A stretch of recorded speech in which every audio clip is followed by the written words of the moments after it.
हमारी संस्कृति, हमारे संस्कार सदा रहे हमारे साथ। भारत के महान ग्रंथों और काव्यों का संपूर्ण संकलन। सब्सक्राइब करें तिलक।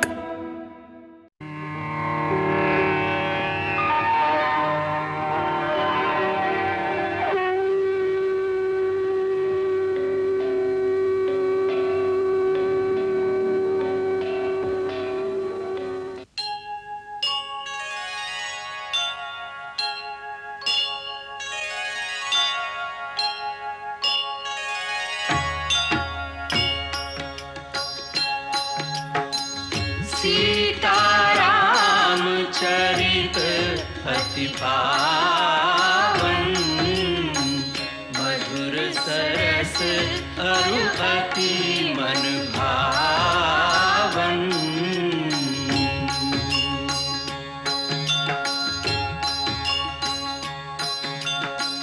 पुनि पुनि कितने हो सुने सुनाए, की प्यास बुझत न बुझाए।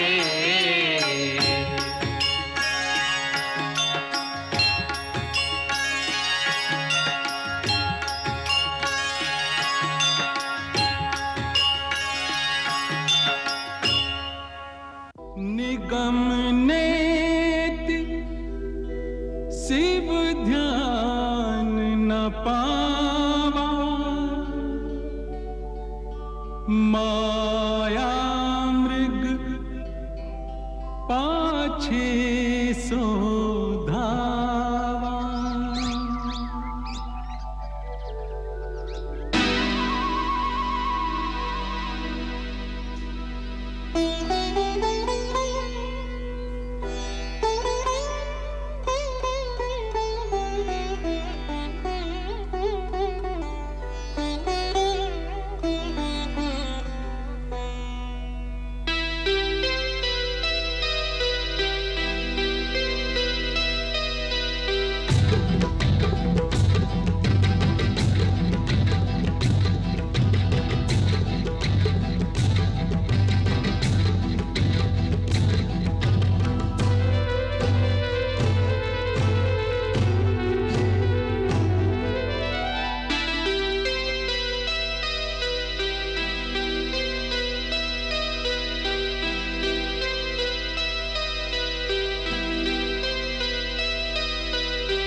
लक्ष्मण, हाय लक्ष्मण, हाय लक्ष्मण, हाँ सीते, हाँ सीते, हाँ सीते। लक्ष्मण, लक्ष्मण, लक्ष्मण, तुमने सुना? बचाओ, बचाओ।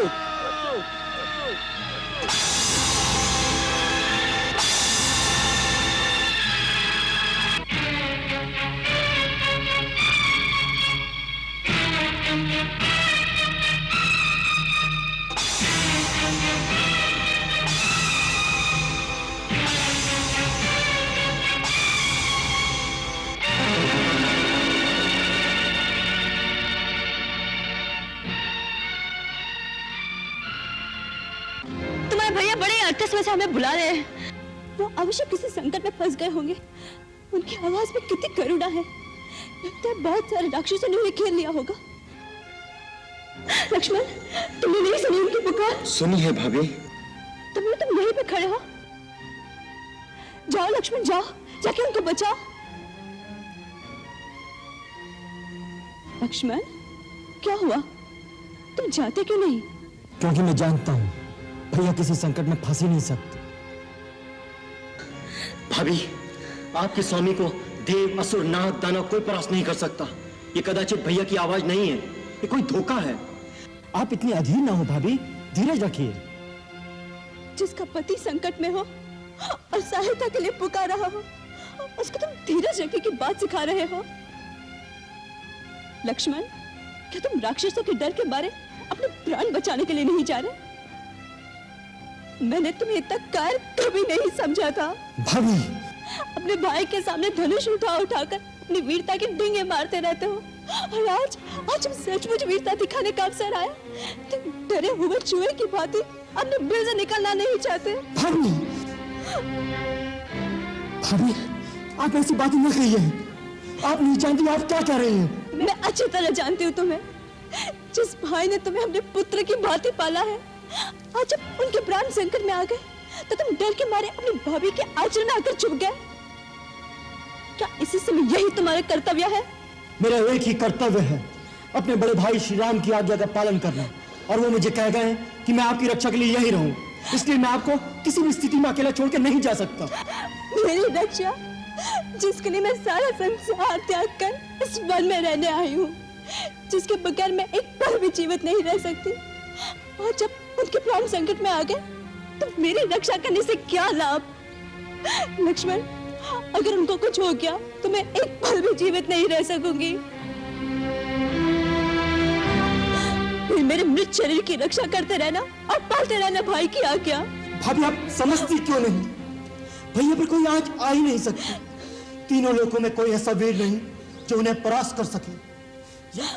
ये किस दुर्भाग्य के कारण आपकी बुद्धि इतनी हीन हो गई है? जिसके पति के प्राण संकट में हो, उस नारी के लिए इससे बड़ा दुर्भाग्य और क्या हो सकता है? आज तुम हठ धर्मी पर उतर आए हो। सिद्धि तो तुम सदा से ही रहे हो, परंतु अपनी कायरता के कारण मेरी अवज्ञा भी करोगे, इसकी मुझे आशा नहीं थी। भाभी, आप मुझे कायर मत कहिए। कायर नहीं, तुम मेरी आज्ञा का पालन करो। भाभी, आप हट मत कीजिए, कुछ अमंगल हो जाएगा। तुम नहीं गए तो अमंगल हो ही जाएगा। लक्ष्मण, बातों में समय मत गवाओ।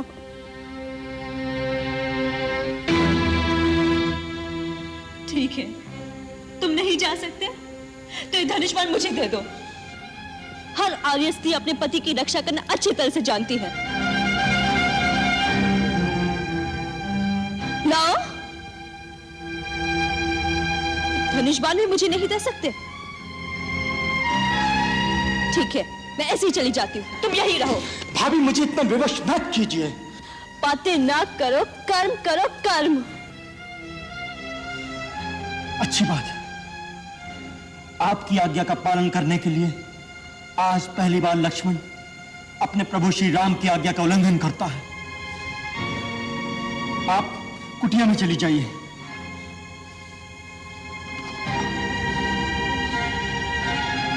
माता, आप ऊपर चली जाइए।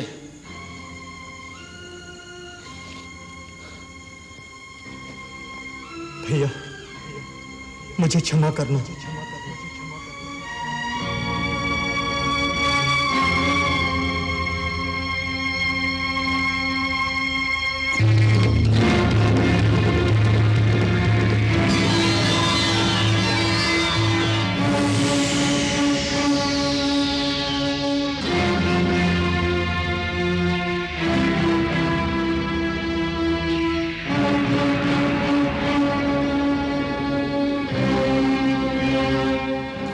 माता, गुरु की दी हुई मंत्र शक्ति से मैंने यहाँ एक अदृश्य दीवार बना दी है। कोई भी इस लक्ष्मण रेखा को पार करके अंदर आने का साहस करेगा तो जलकर भस्म हो जाएगा। इसलिए माता, मेरी आपसे विनती है किसी भी परिस्थिति में राम भैया के आने तक आप अपने चरण इस रेखा से बाहर न रखें।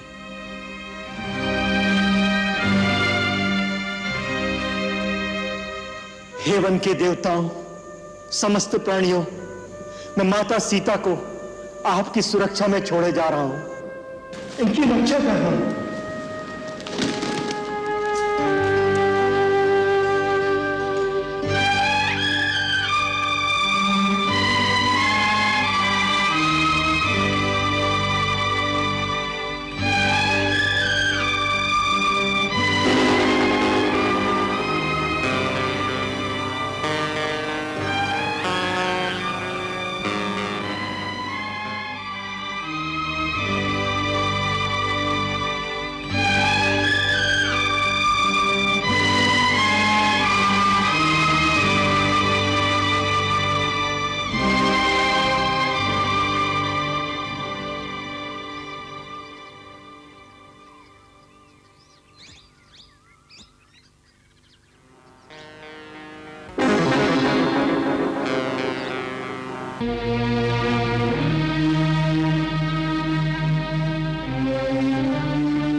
भिक्षान्देहि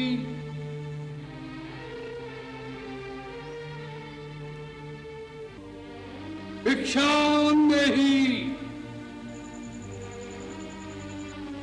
भिक्षान्देहि भिक्षान्देहि। प्रणाम महात्मन। कल्याण हो देवी। हम बहुत दूर से आए हैं और भूखे हैं। तुम्हारी कुटिया देखकर इस आशा से यहाँ आए हैं कि हमें कुछ खाने को मिल जाएगा।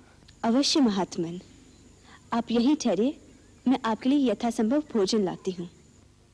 देवी, हम यात्रा से क्लांत हैं, हमें विश्राम की भी आवश्यकता है।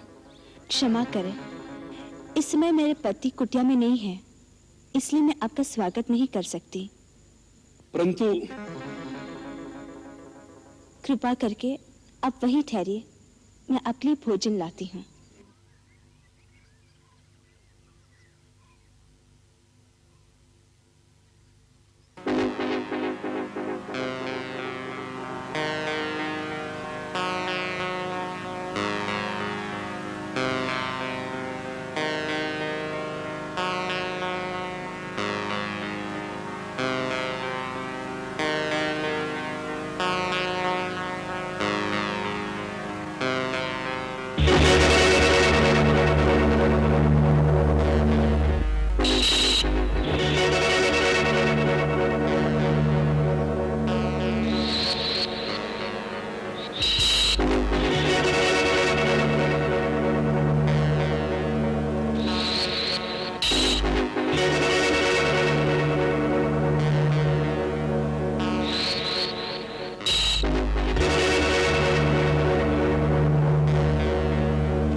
ओम।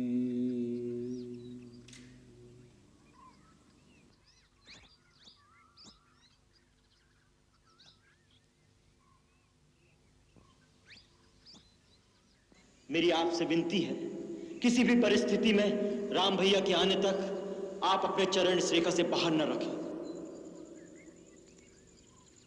मुनिराज, मैं आपके लिए भोजन लाई हूँ, ये लीजिए।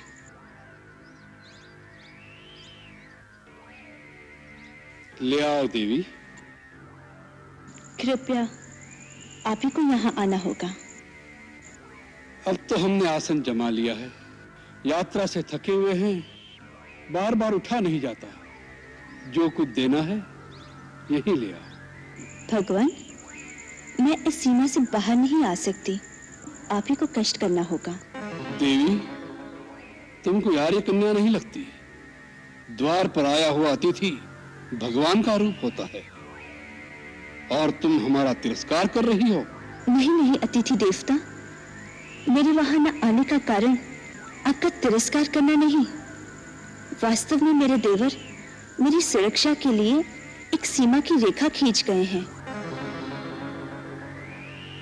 और अपनी शपथ देकर कह गए हैं, मर्यादा की सीमा को त्याग कर बाहर न जाना। इसलिए मैं बाहर नहीं आ सकती। कृपा करके आप मेरी बात का बुरा न माने। बस, बहुत हो चुका। तुम बार बार हमारा तिरस्कार कर रही हो। पहले हमें कुटिया के अंदर आने से रोक दिया, और अब दूर से खाना दे रही हो, जैसे हम कोई पशु पक्षी हो। ऐसा व्यवहार नीच जाति के लोगों से किया जाता है। कोई संत महात्मा द्वार पर आ जाए तो बड़े आदर से स्वयं उसके पास जाकर उसके चरण छूकर भिक्षा दी जाती है। ठीक है, हम तुम्हारे द्वार से भूखे ही चले जाएंगे, लेकिन इस अपमान के बदले हम तुम्हें श्राप देंगे। नहीं नहीं मुनिराज, मुझ पर दया कीजिए। मुझे अपनी पुत्री के समान समझकर मेरी समस्या और विवशता को समझने की चेष्टा कीजिए। हम सब समझते हैं, सब कुछ जानते हैं। हम त्रिकालदर्शी हैं। मूर्ख स्त्री, हम सब देख रहे हैं। तुम्हारा पति इस समय एक स्वर्ण मृग का शिकार करने वन में भागा भागा फिर रहा है। वह स्वर्ण मृग अपने सींग से तुम्हारे पति को एक बार आहत कर चुका है, फिर भी तुम्हारा पति उसके पीछे भाग रहा है। हम श्राप देते हैं कि वही स्वर्ण मृग अपने तीखे सींगों द्वारा तुम्हारे पति को। नहीं नहीं, अब मुझे श्राप मत दीजिए, मैं वहीं आती हूँ। आप मेरे पति को श्राप मत दीजिए, मेरे श्राप मत दीजिए। मुझ पर दया कीजिए, मुझसे भूल हो गई है। मैंने आपकी शक्ति को नहीं पहचाना था, मुझे क्षमा कर दीजिए। जाओ कन्या, हमने तुम्हें क्षमा कर दिया। हम तुम जैसी सुंदर नारी के अश्रु नहीं देख सकते।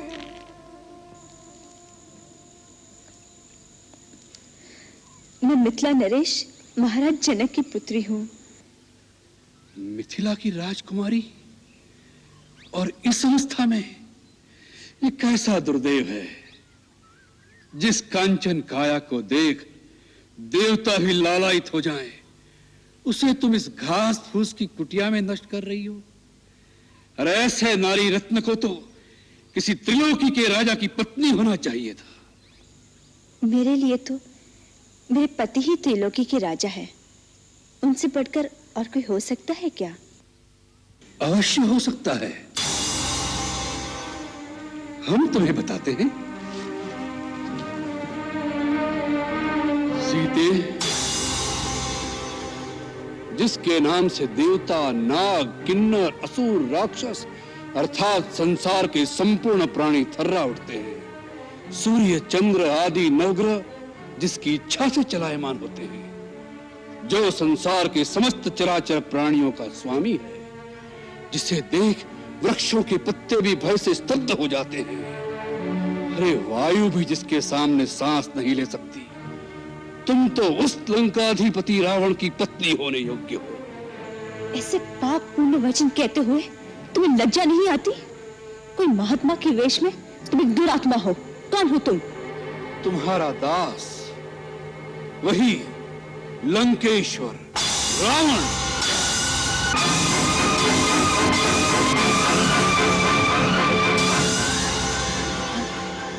हाँ, रावण, जिसे तुम्हारी कामना ने इतना आतुर कर दिया है कि स्वयं तुम्हारे द्वार पर भिक्षा मांगने आया है।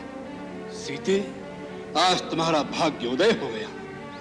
कल से हमारे राजमहल में 5000 स्त्रियां पटरानी की भांति तुम्हारी सेवा करेंगी। धूर्त, तुमने ये कैसे सोच लिया कि तुम अपने वैभव का बखान करोगे और सीता तुम्हारे साथ चल देगी? तुम इसी समय यहाँ से चले जाओ, नहीं तो मेरे पति एक ही बाण में तुम्हें तुम्हारी लंका सहित जला के भस्म कर देगी। तुम जिस पति का मान करती हो वह तो धरती पर रेंगने वाला एक मानव मात्र है। हम जिन राक्षसों के राजा हैं वह तो इन मानवों को फल मूल की भांति अपना आहार समझते हैं। तुम हम लोगों की शक्ति को नहीं जानती। जानती हूँ। खर और दूषण भी तुम्हारे ही भाई थे ना, जिन्हें रघुवर ने आन की आन में समाप्त कर दिया था। तुम्हारा ये साहस, एक गीदड़ होकर सिंघनी की कामना कर रहे हो। तुम्हारा अंत समय आ गया है। यदि प्राण प्यारे हो तो अभी समय है, चला जाए यहाँ से। हमारा ऐसा अपमान करने का साहस आज तक किसी ने नहीं किया। इसका परिणाम जानती हो? और एक पतिव्रता सती की ओर ऐसी कुदृष्टि डालने की मूर्खता भी किसी ने नहीं की होगी। इसका परिणाम जानते हो? तेरा ही नहीं, तेरे सारे कुल का सर्वनाश हो जाएगा। मूर्ख, हट जा मेरे सामने से। फिर से उस रेखा के अंदर जाना चाहती है? स्त्री एक बार अपनी मर्यादा की रेखा से बाहर आ जाए, फिर उसका वापस जाना असंभव हो जाता है। सीते, अब तुम्हें रावण के हाथों कोई नहीं बचा सकता। इसलिए चुपचाप अपनी सम्मति से मेरे साथ चलो। लक्ष्मण, आर्या, कहाँ? भैया लक्ष्मण। पुकार ले और पुकार। लक्ष्मण, इस समय वो रण बहुत दूर हैं।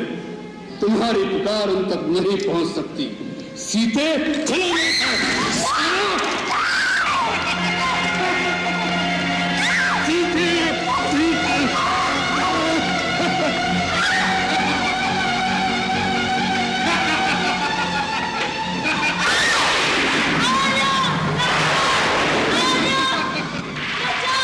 रावण के हाथों तुम्हें कोई नहीं मिटा सकता।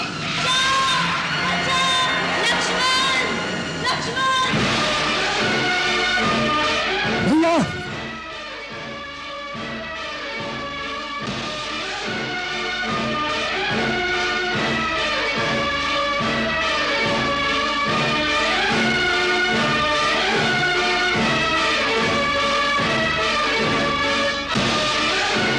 भैया,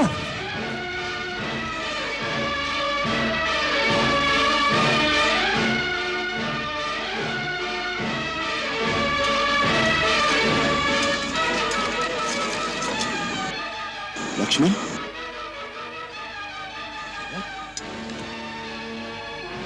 लक्ष्मण, या आप? लक्ष्मण, तुम यहाँ क्यों चले आए सीता को अकेली छोड़कर? तुम्हें मेरी आज्ञा का ध्यान नहीं? मुझे क्षमा करें भैया, आपकी पुकार सुनकर भाभी ने मुझे जोर देकर यहाँ भेज दिया। जब मैंने इनकार किया तो उन्होंने ऐसे मम वचन कहे कि मुझे बेवश होकर यहाँ आना पड़ा। ये अच्छा नहीं हुआ भाई। तुम्हारा कहना सत्य था। वो मृग के रूप में वही मारीच राक्षस था। मरते मरते जब उसने मेरी आवाज बनाकर तुम्हें सहायता के लिए पुकारा तो उसके उसी प्रपंच से मैं समझ गया कि हमारे साथ छल किया गया है। सीता अवश्य किसी विपत्ति में फंस गई होगी। लगता है वो आश्रम में हमें नहीं मिलेगी। नहीं भैया, ऐसा ना कहिए, भाभी वहीं पर होंगी। भगवान करे ऐसा ही हो। चलो लक्ष्मण।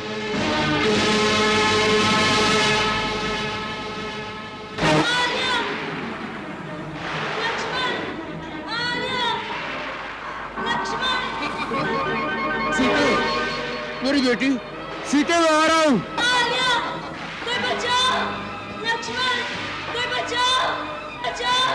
रुको, रुको रावण, रुको। सीते, सीते मैं आ रहा हूँ। सीते, महात्मा जटायु, इस पापी रावण से मेरी रक्षा कीजिए। यदि आप नहीं लड़ सकते तो वन में जाकर आर्यपुत्र, रघुवीर और भैया लक्ष्मण को मेरी सूचना दीजिए। जाइए, जल्दी जाइए, मेरी सहायता कीजिए। तुम चिंता न करो पुत्री, मेरे जीते जी ये तुम्हें नहीं ले जा सकता। रावण, तुम तो बड़े वीर और पराक्रमी कहलाते हो। एक निस्सहाय स्त्री को इस प्रकार चोरों की भांति उठाने का निंदित कर्म तुम्हें शोभा नहीं देता। तुम विजय कुमारी को छोड़ दो। ये धर्मपरायण और पतिव्रता स्त्री है। इसका बलपूर्वक अपहरण करने से तुम निश्चित ही विनाश को प्राप्त करोगे। बूढ़े जटायु, रावण को शिक्षा देने आए हो? जाओ किसी पेड़ पर बैठकर आराम करो, मेरे रास्ते में मत आओ, कहीं मुझे क्रोध न आ जाए। पापी, मैं बूढ़ा अवश्य हूँ, परंतु अब भी तुम जैसे अभिमानियों का मान भंग कर सकता हूँ। सीता मेरी पुत्र वधू समान है, मैं अपने प्राण देकर भी इसकी रक्षा करूंगा। आज तू मेरे पंजों से मारा जाएगा।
पक्षी के पर काटकर तुम अपने आप को वीर समझते हो? तुम्हें लज्जा आनी चाहिए।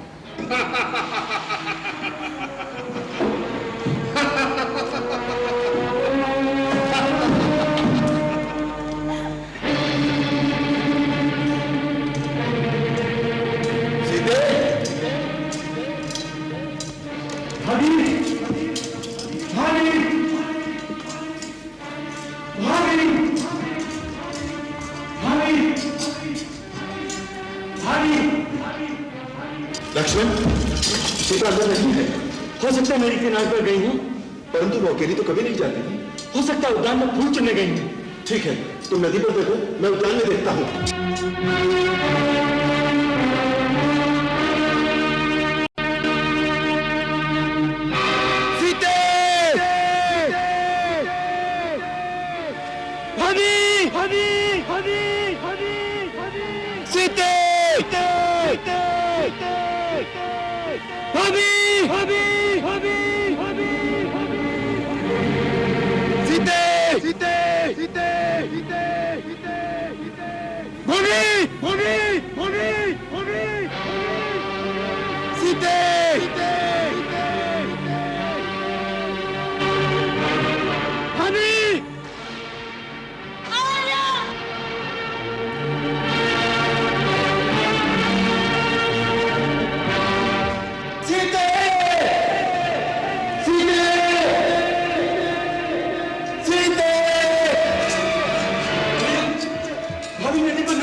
लक्ष्मण, कुछ अनहोनी हो गई है।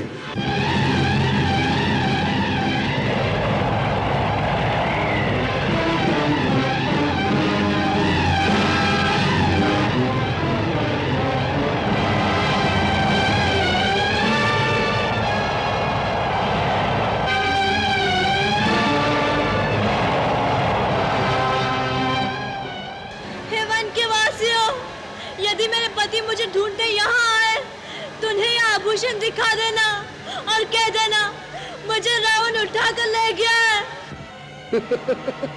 इससे कोई लाभ नहीं होगा। जहाँ रावण तुम्हें ले जा रहा है उस स्थान का पता उन्हें कौन बताएगा? निर्लज, अपने ऊंचे कुल और अपनी वीरता की बड़ी बड़ी डिंगे मारते थे। क्या वीर पुरुष के यही लक्षण होते हैं? जब पति घर में ना हो तो उसकी पत्नी को चोरों की भांति आकर चुरा कर ले जाए। एक अकेली स्त्री पर आक्रमण करना ही तुम्हारी शूरवीरता है। मेरे स्वामी तुम्हारी तरह काला भीरू नहीं। तुम मुझे आकाश पाताल कहीं पे भी छुपा लो, मेरे स्वामी मेरी सहायता के लिए अवश्य आएंगे। मेरे राक्षसों के सिवा किसी को आज तक ये भी पता नहीं कि लंका है कहाँ। वहां पहुंचने से पहले तेरा पति रास्ते में भटक भटक कर मर जाएगा। जिस प्रकार एक सांप की आंखें अंधेरे में भी दिखाई देती है, उसी प्रकार पापी का पाप छुपाने से नहीं छिपता। वृक्षों के पत्ते, पर्वतों के पत्थर और वायु की लहरें, प्रकृति का कण कण मेरे रघुवर को तुम्हारे पाप मार्ग का पता बताएगी। और जहाँ सीता होगी उसके स्वामी अवश्य वहां पहुंचेंगे, इसका मुझे पूरा विश्वास है। देख लेंगे। मंगल भवन अमंगल हारी, प्रभु सुदशरथ अजिर बिहारी।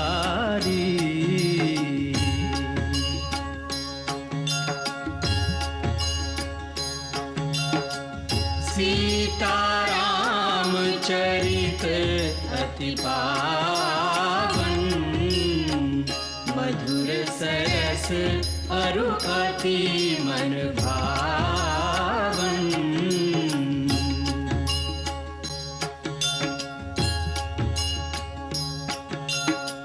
पुनि पुनि कितने हो सुने सुनाए, हिय की प्यास बुझत न बुझ